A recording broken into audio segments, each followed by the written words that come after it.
be willing to have the conversation first about the prospect before talking about your product. Because when you do this, this is the beauty of selling with real-time relevance-based selling. If you talk about the issues first, if you talk about the needs first, the prospect will tell you exactly how you must position your product in order for them to buy it. This is Outside Sales Talk, the best podcast for outside salespeople. I'm your host, Steve Benson, and we're here to chat with the world's top sales experts so that you can get their best sales tactics to level up your game. Welcome back to Outside Sales Talk. I've got Mace Horoff with me today, and we're going to talk about revitalizing sales after COVID, and we're going to talk about breaking into new and tackling static accounts. So, a lot of questions today, big topic, and Mace is the guy to talk to about this. He's been involved in the world of healthcare sales for over 39 years as a frontline salesperson, sales manager, a workshop facilitator, a keynote speaker, and an author. He's delivered presentations and workshops for healthcare companies of all sizes that sell products and services such as surgical implants, spine trauma, cardiovascular, dental, healthcare services, and more. He's the author of Mastering Medical Sales and the creator of the Medical Sales Academy, an online training and support platform for healthcare sales professionals. Mace, really excited to have you on the show today and try to gain some of your wisdom. Thank you, Steve. I'm excited to be here. This is awesome. Well, first question. Have customer and prospect expectation changed since COVID, and how have those expectations changed? Oh my gosh, they've changed dramatically. And I specialize in the healthcare space, but this is relevant to everybody. This is really important. One thing that prospects and customers are looking for from salespeople are relevant solutions. So they don't want to hear about products per se. And salespeople often leave it up to their customers to connect the dots with their products. In other words, they'll assume that if I tell you about my product, you, Mr. Prospect, will figure out how to use it. Well, prospects don't want to go down that road anymore. They want you to be very specific as to how your product or service is going to solve a relevant problem that they have right now. And right now is the key. So the customer and prospect expectations has gone up quite a bit. They want to feel like you're talking to them. They don't want to feel like you're just pitching a product, because product pitches right now, after all the stress and the crisis of COVID, not as tolerated as it used to be. And what key things must salespeople pay attention to moving forward from here? What's the Yeah, most important to you, do you think? the most important thing to pay attention to is to really understand your customer. Now, we've been talking about this in sales for the millennia, right? Or at least for the last 100 years. Know your customer. But it used to be enough to know your customer at the macro level. In other words, if you sold to someone who was a tech customer and you made a tech product, that was all you needed to know. You just assumed relevancy based on that. The way things have changed, what has to be considered now moving forward is you have to know your customer on a micro level. You have to understand them not just by the vertical that they work in, you have to understand them as an individual. We are all different. And we've all been impacted by COVID in similar ways, but also in different ways, based on what our wants, our needs, our desires are. So it's very important that moving forward, that everybody who's in sales really makes the effort to understand their customers at a much more personal level. Now, the reality is, most sales reps are not going to do this. And if you do this and your competition doesn't, this actually starts to become a huge competitive advantage for you, because selling at an individualized personal level is going to be very key moving forward as we advance from this whole pandemic. Yeah, the relationship still matters. Being an expert in your customer's business still matters too. But yeah, I think people always they always underestimate how important that deep relationship is. I know someone who just bought a medical laser for $200,000, and they evaluated 8 lasers, and, they did a whole bunch of tests, and in the end, they bought the one that they are the best of friends with, right? Like the person that I know they went out to lunch with a bunch of times. They were having margaritas. It's this it's the relationship, and I don't even know if they recognize, like, when they were telling me about the story, I was kind of recognizing the well, I think, from my perspective, it sounds like you chose the one you had the best relationship with. But, even though they were like, "Oh, and I tried them all out. I did a really, serious evaluation about, on the speeds and feeds of each thing, all the characteristics, and then I went with the one that I was sold by the person I liked." And people, Yeah, I think that's how I think we're hardwired to some degree to behave in that way. we very much are. Well, let's take a second and talk about why that was able to happen. Why whoever purchased the laser was able to default to the person with the relationship. The reason that was able to happen is because prospects today, they will do their best to commoditize a product. And by that, they will, any product that comes before them, they will attempt to assume that it is substantially similar to whatever they have or they're using now or whatever they're doing now.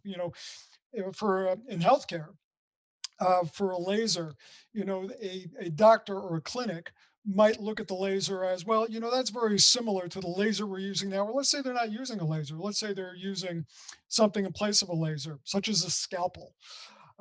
They will attempt to commoditize, in other words, to say, well, this laser is pretty cool, or this particular laser company has a device which I like, but realistically, it's not that much different than the one that the person I like, the person I know and like is selling. This gets back to the relationship. So, in healthcare, especially since COVID, anything that can be commoditized will be commoditized. And we're seeing that not only in healthcare, but we're seeing it throughout all industries. Because right now, with the impact of COVID, people are trying not to spend money if they can avoid it. So, if they could commoditize a product that's in front of them and say, well, this is nice, but it's not a huge advantage over what I have now, then they could hold on to their money. They could put that money back into the budget or do something else. So, one of the key things that salespeople have to do moving forward is not give prospects and customers the opportunity to commoditize products like they have in the past. And one thing I know you've seen, Steve, is that salespeople, they'll often complain if a customer commoditizes their product. Well, they don't get it. Our product's different. They just don't get it. Anytime someone can commoditize a salesperson's product, guess whose fault it is? It is not the prospect's fault. It is the salesperson's fault because they allow them to do that. So, how do you decommoditize a product? Well, again, you decommoditize a product by using something that I call real RTRBS, real time relevance based selling. Real time is really key. Now let's start at the relevance point. For example, I talked about this a little while ago. In healthcare, if you're selling to a plastic surgeon, for example, who does laser procedures, well, you might say, "I sell a laser. He's a plastic surgeon. My product is automatically relevant." And at some level, that is true. But since the pandemic, relevance on its own isn't enough to get people to take action or to warrant strong consideration. What they're looking for is real time relevance. In other words, what's happening in that prospect or customer's world right now that you could connect your product or service to in a way to help them with that real time relevant issue. You see, this is where a lot of salespeople are missing amazing opportunities. Most of the salespeople that I've spoken to since February, March of 2020, initially they start talking about how their business is down, how they've been locked out of accounts, how they can't go in and make contact with customers like they did in the past. When the reality is that, yeah, on the surface, it looks that way. But since COVID, your accounts and the stakeholders in your accounts, they've got problems they didn't have previously. And here's something else, they don't always know what they are. So, as a salesperson, really, everyone likes to talk about, consultative selling. If you're going to be a consultative salesperson, then what you want to be able to do is to help your customers to see the things that they're not seeing, the pitfalls, the bumps in the road ahead of them, and the opportunities that they might be missing. That means that you are truly delivering value.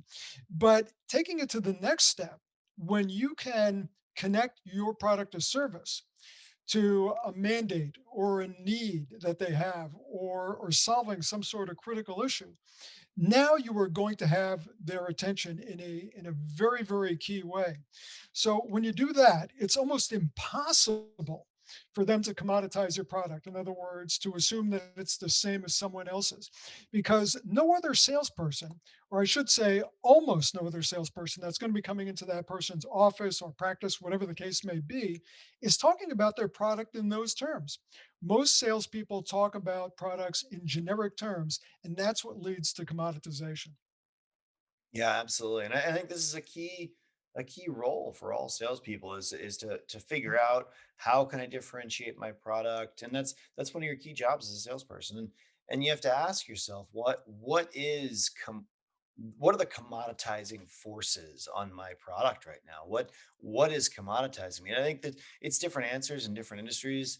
I think that the way information is so freely available on the internet, but also kind of BS in a lot of cases, is something that commoditizes it. Like it, I've noticed this in my space. Like for Badger Maps, I used to have like two competitors, but now I have 10 companies that say they kind of do things similar to us, but I know they don't. I've seen their products, right? Like I know, but like they're like, oh, we have a module that does that. And it's like, do you like? I mean, like, and so I think there's a lot of there. I think a lot of people are creating landing pages, and so that if you do a Google search on it, you land in this place and on someone's website, and they've created a special page that basically describes why they do exactly what you're looking for. When or they're really this that they people are positioning themselves to do lots of things, and maybe this laser company says, oh yeah, we do hair removal, and we do we help eyes, and we zap off bad things from your skin, and we make your skin softer, and all these, there's 20 things that different lasers do. And so I think one challenge if you're a laser salesman is, like, you used to have two other lasers that were saying they did the same hair removal thing that you do, but now a lot of companies are saying, yeah, yeah, we totally do that hair removal stuff, and we've got it says so right here on this page on our website to prove it. How would you deal with that type of thing as a and well, do you think that's what's the driver of this commoditization of everything that we've described, and what are the other drivers, and what would you do about it?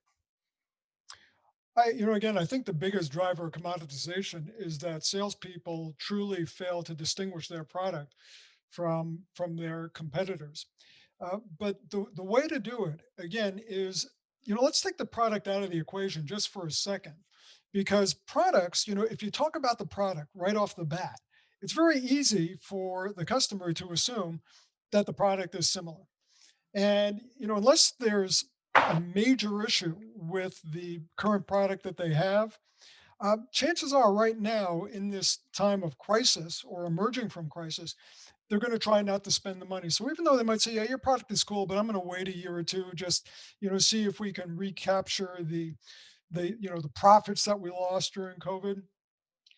The thing being that as a salesperson, you have to get right to whatever challenge they're having, or some pain point. Let's get down to the sales part. There has to be a significant level of pain for them to consider whatever it is that you are offering. Now, the way most salespeople like to sell is like to get in front of a prospect or one of their existing accounts, and they pull out their product, whatever it is, and they like to talk feature benefit, feature benefit, feature benefit. Well, there's a big problem with that. If you take something like a laser and you start talking features and benefits, or even mapping software, certain features and benefits are going to be the same among all competitors. And the points of differentiation could be very compelling and powerful, but if they're diluted by all those common features and benefits, then it makes it very difficult for the prospect to be able to really see where the differentiation is. They might say, well, yeah, that one thing is pretty cool, but everything else is the same. So, I'm just going to stay with what I have. If you contrast that to the way most salespeople don't sell, which with the people I have worked with and the sales teams I've worked with, this has been a game changer. If you focus on truly first identifying a real-time relevant issue, and this has been pretty easy during COVID because it's easy in whatever industry you're in to get a feel for what these issues are.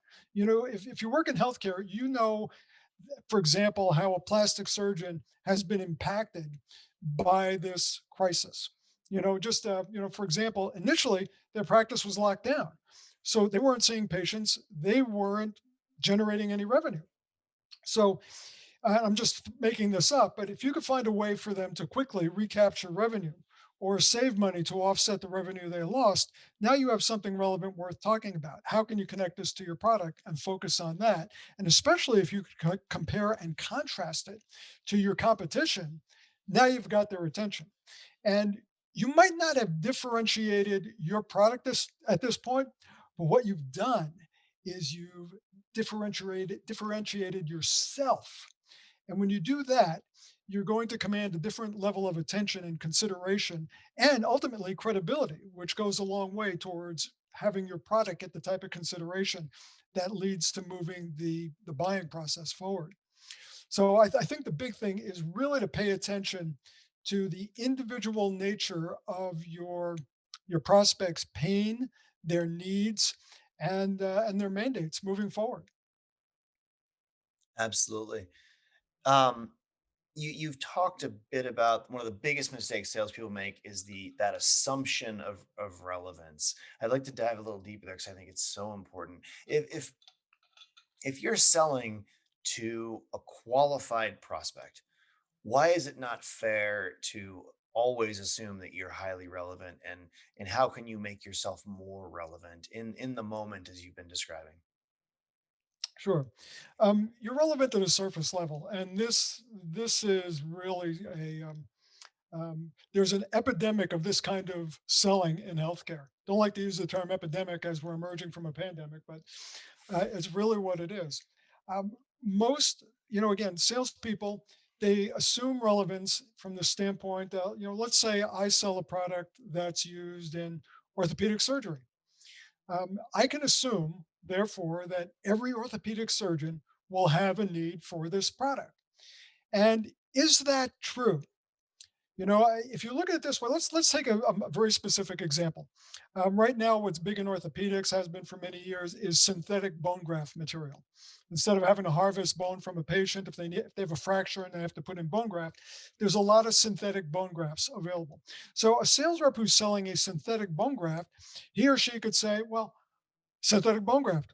All orthopedic surgeons use synthetic bone graft. Well, let's break that down a little bit. Let's say that you call on one orthopedic surgeon who does a lot of orthopedic trauma. This is someone who lives in the emergency room, takes patients to the operating room who've had traumatic fractures, and uses bone graft, both natural and synthetic. Well, here's the thing: if they're using a lot of bone graft, they have probably gone through a huge learning curve to become comfortable with whatever bone graft they're currently using. So you might say, my product is automatically relevant, but is it? Let me break it down a little bit more. Let's say that the particular surgeon you're calling on came from training where he or she believes that a particular type of bone graft that they like comes from using, let's say, coral. They've had coral, which grows in the ocean. Some companies make a synthetic bone graft. It's called hydroxyapatite out of coral. So let's say the surgeons have had a lot of experience with that, and they believe that this provides better clinical outcomes than anything else they've had experience with. So you come along with a product and you start talking about your product, but in the doctor's mind, he or she is thinking, well, it sounds kind of interesting and the clinical data looks good, but I really believe in a coral product and I've had such great results with a coral product. I'm not ready to shift yet. So the question is, is your product relevant to that particular surgeon? And the answer is not really. On a general scale, on a big scale, you could argue that it is, but on a micro level, which is where people take action, it's not. So it would make more sense if you sell something like bone graft. And again, I apologize to all of your listeners who aren't in healthcare. I hope this isn't weirding anybody out. But if you're going to sell bone graft to a doctor, it would make more sense to find out, what does he value about bone graft? What matters to him or her? Why do they use the one that they're using right now? What's been the differentiator, and why haven't they chosen any of the other ones in the market? So, you're probably thinking, Steve, because you're a sales professional, it's about asking the right questions. And absolutely, it's asking questions, sharing information. It's about creating a conversation. The big mistake that salespeople make is they're so anxious to talk about their products. And, Steve, you and I are salespeople. We come from this world. And yeah, we live to talk about our product. I'm sure given the opportunity to talk about Badger Maps, you're excited about it because the difference it can make for a salesperson or a sales team. I mean, it can make them so much more efficient. It could redefine how they work that territory and just catapult their profitability like never before. So you're excited to talk about that. But it might be relevant to find out really, from the standpoint of working a territory or selling whatever it is, what's really important to you? Where have you been struggling? What are your thoughts about this? Some doctors are doing this. Some salespeople are out there that they're managing their time by doing this. What are your thoughts about that? In other words, is this working for you? Be willing to have the conversation first about the prospect before talking about your product. Because when you do this is the beauty of selling with real time relevance based selling. If you talk about the issues first, if you talk about the needs first, the prospect will tell you exactly how you must position your product in order for them to buy it. They'll tell you what it's going to take for them to buy it.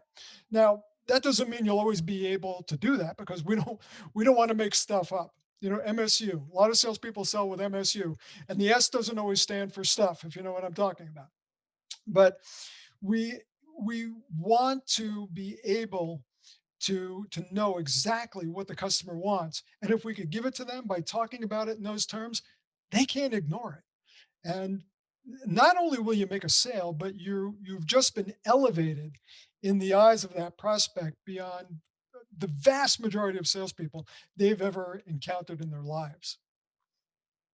Yeah, I mean, everything you're saying makes a ton of sense to me. You need to discover that pain and know your customer well to get action out of them, and you can't assume relevance necessarily. And uh, No. so many salespeople have jumped on the virtual selling bandwagon during the pandemic, right? Like, Mhm. uh, Yeah. how do you think that is going to impact selling long term? What are the trends that you see developing over time? It's very interesting you asked that question. Last year, most of us worked virtually. I did all of my workshops and keynote presentations. I did virtually. Wasn't doing anything live. To this date, I still haven't done anything live. Although I have some things coming up on the calendar now, you know, which I have some concerns about moving forward.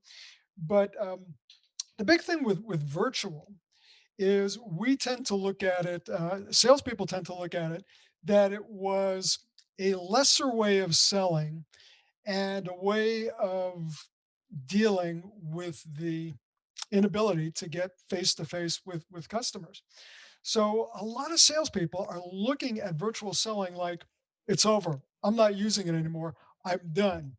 And again, if you have a level of expertise with virtual selling, if you've been able to elevate your skills with this, it is a tool that will serve you for the rest of your sales career. And here's why. Again, I'm going to default to healthcare for an example. But one of the things we've seen in healthcare is that healthcare professionals who have been forced to, when they wanted to talk to a salesperson, to do it via virtual selling using a platform such as Zoom or any of the other platforms that are available, including FaceTime, which is on an iPhone or even the Facebook virtual conferencing app. Whatever it is, one of the things that they've discovered, the prospects, is they kind of like it because they are in control. If you don't like the way a sales call is going, you don't have to throw anybody out of your office. You're not in that uncomfortable position of saying, "Hey, you got to go." All you got to do is look for the right button and click, and they're gone. And a lot of prospects, especially in healthcare, they love this. They love being able to control it this way. Plus, when there's an urgent need, which happens frequently in healthcare, you need to talk to a salesperson. You need for a salesperson to explain something to you, how a particular product or service will address a problem, or maybe if they already have the product to troubleshoot it. Being able to jump on a virtual call with them is magical. Steve, you're in the business of making salespeople efficient who have to travel through their territories, sometimes by car, sometimes by plane, however it is. One of the biggest issues for salespeople is and has always been follow up. People might have a great initial sales conversation, but then when they get into the follow-up stages, it's like, oh wow, I'd love to follow up with this prospect. The initial call went so good, but I'm in San Diego and they're in San Francisco. I'm not going to get up there for another 3, 4, or 5 weeks. Well, guess what? You don't have to wait 4 or 5 weeks. You could lay some groundwork using a virtual call. Now, is virtual selling going to replace face-to-face selling? No, but it's also not going to go away either. Well prepared and trained salespeople today are fully prepared to execute what I refer to as a blended sales call. They're able to use virtual selling when it's necessary or advantageous, and they're able to easily transition to a live face to face call, being able to combine both for maximum access to the prospect, but also maximum impact and service to the customer. So yeah, I mean, I believe this is here to stay. Although right now there are a lot of salespeople, and they say this on social media. They say, "I'm not making another virtual call ever." And as someone I've trained medical salespeople to make virtual calls over the last year and a half, the medical reps who've had success with this, and a lot of them have had huge success. They're saying, "You're not making another virtual call? Good, good, because I've got 2 ways of calling on customers, you only have 1." And virtual by itself, virtual is just a tool. Virtual, getting on a camera, um, is not going to make sales for you. If anything, if you don't know what you're doing, it'll lose sales for you. But when you have the right sales skills and you know how to combine, again, real-time relevance-based selling, again, because it makes it urgent. If you're talking about something that's real-time relevant, your prospect does not care how you're talking to them. If they have a problem, a pain that they want to solve now, help me solve it now. And it's easier to do that if you embrace virtual along with face to face. And don't get me wrong, I still believe face to face is the most powerful way to sell, bar none. But you're not always going to be able to do there. You have another tool now. Use it, learn it, embrace it. I think it's awesome. I think virtual selling is awesome.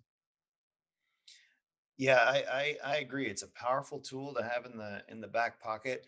There are some challenges right now that salespeople are facing, try being pushed aside by virtual almost. Like, you talked about the ease of just getting out of the situations for the customer and being like, hey, I gotta go, hanging up. And it does keep things at more of a distance. And I think if anything, it just it means you have to be more relevant and faster and be more on your game than ever before, I think. And Absolutely. salespeople have had a ton of downtime, right, during the pandemic. This is it has things have had a for many salespeople there has been this shift. What do you think they should as things ramp back up? What should people be paying attention to as they are able to have more customer and prospect contact and people start buying again and things ramp up? Yeah, I think there's 2 things they should be paying attention to. The first thing, and this is in no particular order because one is not more important than the other. The first thing they should pay attention to themselves. Do they really have the skill set and the knowledge moving forward to be able to dominate in whatever industry that they are in. Again, whether you're in healthcare or technology or anything, how has COVID, for example, how has it impacted the industry that you sell to? Have you really been diving into all of the articles and the information that's online to fully understand your customer at a deeper level, and also how you are prepared to understand to help your customers at the level they need? So number one was, you know, develop your skills and your knowledge, and this is especially important because right now prospects who've been forgiving of salespeople who maybe weren't as knowledgeable in the past, who were able to say, well, excuse me, Mr. Customer, I don't have the answer to that question, but I'll get it for you. Whereas they were very forgiving before, we're finding that a lot of prospects are a lot less patient. When they want a solution, they want it now. So if you can't answer their question or address their issue now, they're going to move to the next salesperson coming in the door, or they'll just to default to whatever they've always done, the status quo. So your knowledge, always be learning. Use Google Alerts. I don't understand why everybody in the world isn't using Google Alerts. Whatever industry you sell in, you should have Google Alerts set up for the specific type of products, really micro niche it down so that every week you are getting up to date notifications about what's trending in your industry. So scale up your knowledge, always be learning. The other thing, number two, is you have to understand your customer at a much deeper level. That's what we've been talking about during this whole conversation, you and I. So, a lot of salespeople, they don't take the time to do this. You said a little while ago, right at the beginning, Steve, that you could go online and information is readily available. So, why aren't salespeople using it? For example, again, in healthcare, if you're calling on a doctor, a medical practice, a physical therapy practice, a hospital, they all have websites. At the minimum, take a look at their website. And what should you be looking for? Really, the one thing I tell people to look for is this: look at what a person or a business is saying about themselves or itself. If it's a hospital, what is this hospital saying about itself? What is its mission statement? How does it want to be perceived by the community? What is its goal to achieve what? Because once you know this about your prospect, they can't deny it. And it's also a great conversation starter, to sit down with someone and say, hey, Mr. Smith, I was looking at your website and I noticed that in your particular industry you choose to be a leader by addressing people's needs at the deepest level. Let me ask you about this. Let's take a deep level of your industry and dive into that. So it's a great conversation starter. But the two things I would say that salespeople need to be paying attention to right now is number one, themselves. And by that, I mean their own skills and knowledge. And number two, their customers by understanding them at a deeper level than ever before. And this means you got to do some work, you got to do some research. You should never get in front of a customer without knowing everything there is to know about them. Now, it might not be very much, but at least take a look on their website, Google their name, look on social media. Almost everybody in business will have some type of social media presence, whether it's on LinkedIn or Instagram or even Facebook. See what they're saying about themselves, see what they gravitate to. And you'll be in such a better position than your competition who is not doing this, probably. Absolutely. And, this kind of makes me think about the automation in general. So many, this is something I keep hearing come up. The sales is becoming automated, machine learning, AI, people can just go online and learn things. And you specialize in healthcare, obviously. Do you see medical salespeople being replaced by technology and in the future? What do you think about that? There's a big concern about that. In fact, some people are choosing not to go into medical sales or getting out of medical sales because they think they will be replaced. I would tell them not to be concerned about that. Now, will AI and machine learning be used more for marketing purposes? In other words, to be able to better identify ideal prospects better targeting? Of course it will be. But ultimately, in any busy industry or vertical, it takes someone to create that pattern interrupt. And for example, in the pharmaceutical world, they've been using etailing as opposed to detailing for probably a decade or more. Has it been effective? It depends on who you talk to. Some doctors will say they like etailing because pharmaceutical companies who etail their products don't send pharmaceutical reps into the doctor's office. And you'll find, generally speaking, the doctors, and this is also true in other industries, if they can avoid having salespeople come into their office, they like it. In fact, right now, after this last year and a half, one thing that I've from talking to a lot of the physician friends of mine, they've loved not having, 10, 20, 30 salespeople walk into their office every day. It's given them a break. It's allowed them to be more productive. So, but if you talk to the e-tailing companies, those who are being honest, they're not seeing the same results from e-tailing that they see when they have a live person walking into a physician's practice. Because, if we leave it up to the prospect to choose when they want to buy or to make a switch in the product they're using, that's very unpredictable. Oftentimes it won't happen. Certainly in a time like now, where healthcare is dealing with crisis, businesses are dealing with crisis, the status quo is held on to a lot longer. People will just cling to what they're doing so they could focus their attention on more important things.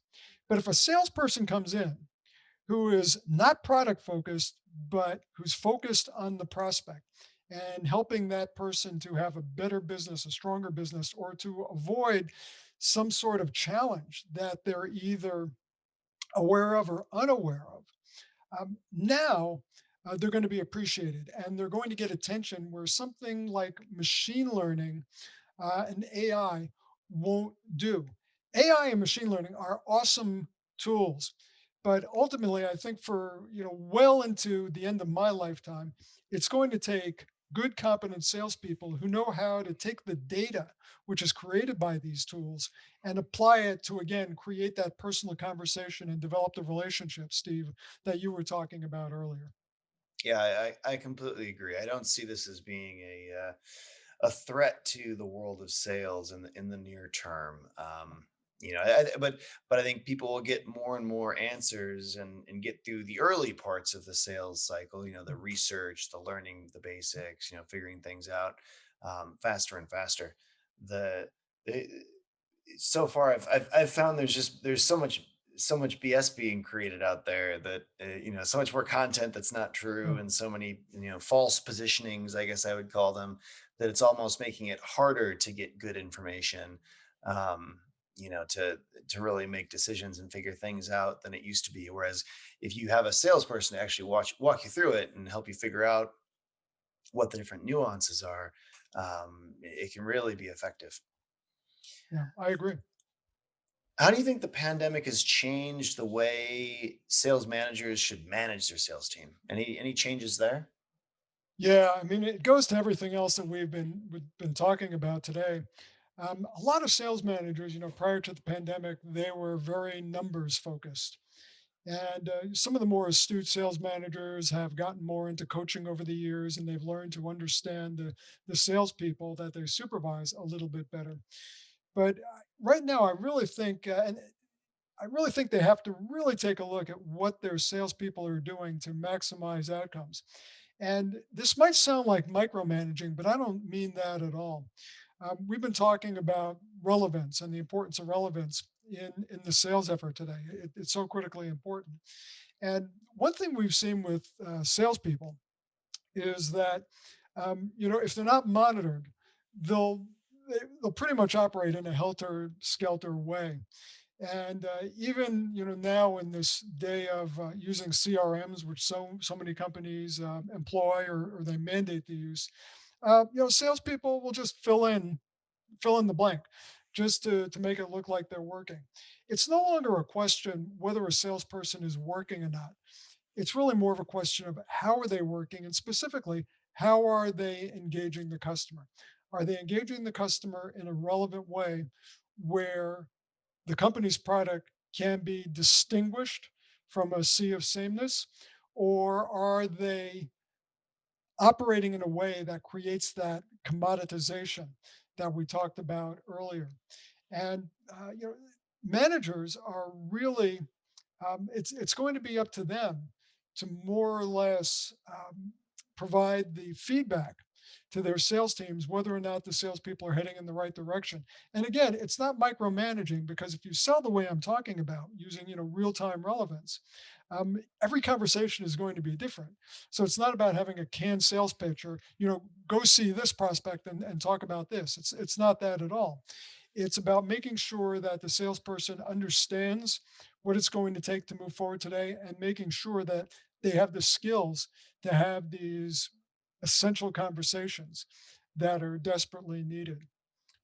So that's the sales manager's job. It's real, whether they like it or not. It's They're really being forced, I think, into a position more as a coach than just as someone to who is going to macro manage or micromanage the people they supervise. And what about salespeople? How, as they re-engage with their accounts in person, as their customers reopen their businesses, what should they be especially paying attention to? They should especially be paying attention to, again, the challenges that those particular people will have. And this is again where you can't assume relevance. If you take a business, different people in the business, different positions will have different challenges. The CEO is going to have a different challenge than if they have a materials manager or the person in HR. You really have to understand what each person's challenge is. And we can't assume, again, the thing that COVID has taught me and taught a lot of people, and I mean, I've known this all along, but with crisis comes opportunity. But you can't assume that opportunity is going to exist the same in every situation. It's very, very different depending on who you're talking to.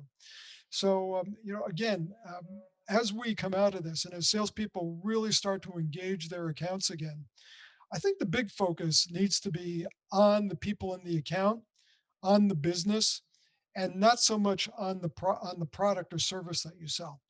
Again, it gets back to what we said earlier. That's a big mistake that salespeople have always made. But if you make that mistake today, then you're kind of going to be the unwelcome visitor, as opposed to someone who's stopping by to solve a problem, or at least inform them of something that can either harm them or an opportunity they might miss. So it's really about focusing as you re-engage your accounts. Make it about them. If you do that, the opportunities for you to introduce your product or service, they'll happen, and they'll happen in a very organic way. More so in a way where your customer, your prospect is going to say, "Can you help me with that? Is there a way to get around this? Is there a way to solve this?" And as a salesperson, we all know that when that happens, you are in a very, very different place than when you're just talking, talking, talking, trying to get someone to go, "Yeah, that looks pretty good. Let's buy that." It's not happening that way anymore. So focus on the business, focus on the people in the business, and focus on your product last. Don't ignore it, but focus on the business and the prospect first. The next section is sales in 60 seconds. So quick questions, quick answers. Um, if you had to name one critical skill or trait that a salesperson needs today, which would it be and why would that be it?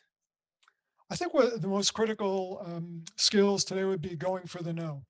A lot of prospects will love to give out maybes to salespeople. And even worse than the prospects giving out maybes is salespeople love them, because they go, "Oh, I didn't get a no, I got a maybe." So it means the sale is still alive. And I think maybes wear you down. Maybes lead you to believe there might be a sale when more than likely, more often than not, there's not going to be a sale. So when you get a maybe, have the courage and the skills to be able to go for the no. And if you don't get the no, if you go for the no and they won't give it to you, then you know the sale is still alive. But if you go for the no and they go, yeah, I'm really not going to buy this, then you're able to move on. And that is a wonderful place to be. Yeah, qualification throughout the entire sales process. Yeah. Getting the no. It's so important. Yeah. Saves you so much time in the long run and keeps you from Yeah. spinning your wheels in sales. In your opinion, what's the most challenging part of selling today? The most challenging part of selling. Um, for a lot of people, they will say access. Again, working in healthcare with medical practices and hospitals being closed to salespeople, access has been a very, very big issue, probably the biggest issue. But at the same time, if you're able to approach with something relevant, access is no problem at all. If anything, being able to communicate that relevant message might be a bit of a challenge, because we all know when you try to place a phone call, they have caller ID, salesperson calling, I'm not taking that. Or you leave a voicemail, salesperson calling, I'm not taking that. Or you send an email, that's from a salesperson, I'm not taking that. So communicating the relevant topic that you want to talk about could be challenging. But again, it comes back to the skills. If you could put that in the subject line to get their attention, then they're going to read a little bit more. Or you put it in the subject line of your voicemail right up front instead of, hey, Joe, how are you? Long time, I haven't heard from you. Talk about the relevant issue up front. Now you can connect. But I think communication and access has been one of the biggest challenges. And what would you say the greatest sales lesson that you've learned over the years is? Oh, the biggest sales lesson over the year. There's been so many. I think that, the biggest sales lesson I've learned over the years. This is the one that stands out to me.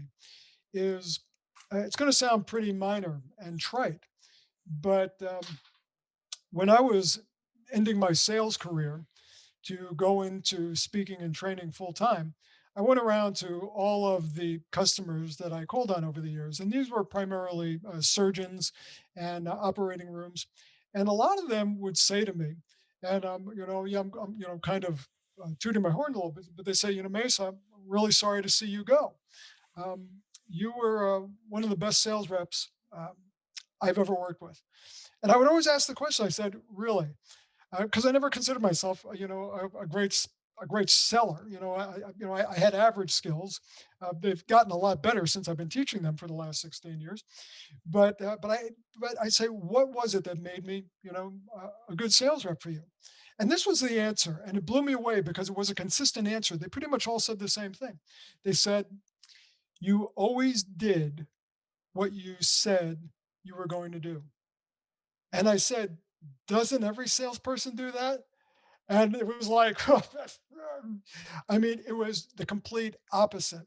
In other words, most salespeople promise or they make agreements that they never follow up on. And anytime I ever told a customer I was going to do something, I treated it like an appointment. I would write it down in my day timer back in the days when we did that, or now in the days since we've been using these things. I put it in the calendar and I set an alarm so I don't forget. And that's how you always do what you say you're going to do. And we're always looking for an edge, some sort of differentiator with what we do. And it's natural to assume that it has to be in the product. If our product has this one feature that no competitive product has, we're going to get the business. And I've learned that's not necessarily true. Oftentimes, the differentiator is the salesperson. And you were talking about that earlier, Steve, with relationships. What is it that creates those relationships? I've learned it's something like doing what you say you're going to do every time. Such valuable advice, truly. What should all salespeople do every day to become more successful? Um, have more sales conversations. Plain, pure, and simple. Salespeople will usually default to the task that feels the easiest or the most comfortable. But the bottom line is this: there is nothing that moves the needle in a sales process more than having the right sales conversation with the right stakeholder at the right time. So if you are having sales conversations in your accounts every day, good things are going to happen. So, as an actionable takeaway, what would you say that the field salespeople listening today should do as a first step to get started on revitalizing their sales and getting things up to that next level post pandemic? I'd say the first thing to do is to understand that the world has changed. And again, this can become your competitive advantage if you allow it to, because most salespeople that I've talked to and what I've witnessed on social media, they're all singing the praises of, hey, businesses are open again, medical practices are open again. I'm getting face to face appointments again. And the mindset is, I'm going to go back to doing things the way I used to do them. Now, I don't want to take that completely away because sure, there are unquestionably things you may have done in the past that worked well for you in the past and they will work well for you now. But it's important to understand that the world has changed for your customers. Again, even if whether the customer recognizes this or not. And as we move forward, be prepared for the things that didn't exist in the past. We talked about that with virtual selling. Virtual selling was something that people did only when they had to. If you were a US based salesperson and you have clients all over the globe, you've probably been doing a lot of virtual selling throughout your career. But right now, there is an expectation for virtual selling, and it doesn't mean that your prospects are going to ask for it. Sometimes you have to offer it, or even recommend it, or even create a level of urgency so that they want to get on a virtual call with you now because time matters, time urgency matters. So I believe the thing is to be prepared as a salesperson. The moving forward, what you want to be prepared for is to understand how the world has changed and maybe how your role has changed. Because as a salesperson, you're not just there to deliver a product or a service, but you're really there to help your accounts, to help the people in your accounts to know more, to understand better. A simple thing, just to add on to this, is salespeople have a unique perspective, and they often forget that. Whereas in any company, they have a very limited perspective on how they do things. If you go into a company, however they run the processes, the workflow in that company, that's usually all they know, except for, new people that they hire or whatever they remember from wherever they worked at before. But salespeople go into hundreds or even thousands of company or have contact with hundreds or thousands of company. And you have the ability to really bring best case scenarios, best practices to your accounts. That's incredibly valuable. So, one of the things I'd say moving forward is start asking yourself, what can you bring to your accounts that none of your competitors are doing? What type of knowledge, information, wisdom can you share with them that the competition isn't, because the competition is more focused on pitching a product? You will always have the opportunity to discuss your product if you first identify or create the need. And, again, you have a perspective that your accounts don't from having access to so many different businesses, so many different professionals or stakeholders. I'll leverage that because it is incredibly powerful. And when you're able to teach your accounts these types of things, what others are doing to overcome a problem or to succeed or to create more profitable margins, they're going to listen to you and they're going to look at you differently. You have a great opportunity moving forward. Don't waste it. Great advice. Well, I'm going to attempt to summarize everything you've taught us about today here, Mace. So, first of all, prospects want salespeople to be very specific about how the product they're selling will help the customer right now. Right. You need to really know your customer on a micro level. You need to understand the your customer not based on their vertical and also on a personal level. You got to understand their business deeply. It's really important to prevent your prospects from commoditizing your product. And how do you do that? You should try real time relevant selling, which Mace discussed, to avoid this type of commoditization. Find out what's happening in your prospects world right now that you can connect your product or solution to. What is important to your customer? What is important to the buyer? Connect your solution to that. You want to customize your approach with each and every prospect so that you can highlight what makes you and your product different from the product of your competitors. Don't assume relevance. Instead, work to understand what matters to your prospect on a personal level. Ask the right questions and have a conversation about your prospect before you share information about your product. Well prepared salespeople today can utilize virtual selling and transition to a live face to face call to have maximum impact with a customer. Develop your skills and your knowledge and really dive into how your industry and how your customers' industry has changed over the course of COVID. You can use Google Alerts to get up to date notifications on what exactly is going on in your industry on a day to day basis, or in their industry on a day to day basis as well. So how do you work to understand your prospect on a personal level, which is one of the main points that Mace was giving us. You want to check out their website, you want to check out their social media, you want to see what the person or the business is discussing about itself. Sales managers should provide feedback to their sales teams about whether or not they're providing real-time relevance to prospects and they want to coach their team on how they can improve in these areas. All such valuable advice, Mace. Where can our listeners read more about your work? How can they learn more from you? How do they reach out to you? Well, as you said, Steve, I am primarily in the healthcare space. So you can find out about me at medicalsalestraining.com. That is my website, but they can also connect with me on LinkedIn /Mace Horoff. Well, this has been a great episode of the Outside Sales Talk. If you work in field sales, you'll love Badger Maps, the number one route planner that helps you sell 20% more while you drive 20% less.